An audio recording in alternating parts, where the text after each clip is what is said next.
এক কুমার মাটির পাতিল যে বানায়, সেও তো মাটির পাতিল নিজের হাতে বানাইয়া ভাঙতে চায় না।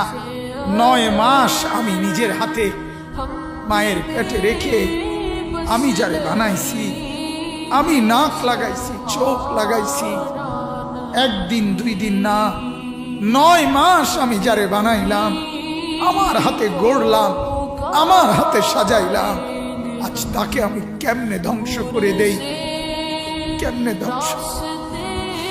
এজন্য উল্টাচ্ছি না, এজন্য আযাব দেই না। আমি অপেক্ষা করি আমার বান্দা যদি তওবা করে, আমার বান্দা যদি কোনোদিন ফিরে আসে। আল্লাহ তাআলা বলে, আমার বান্দা তুমি যদি ফিরে আসো, আমি 90 বছরের গুনাহ একসাথে মাফ করে দেব। আমি রাতের গুনাহ রাতেই মাফ করে দেব, দিনের গুনাহ দিনেই মাফ। তুমি আইসো আমার কাছে, মাফ করে দেব।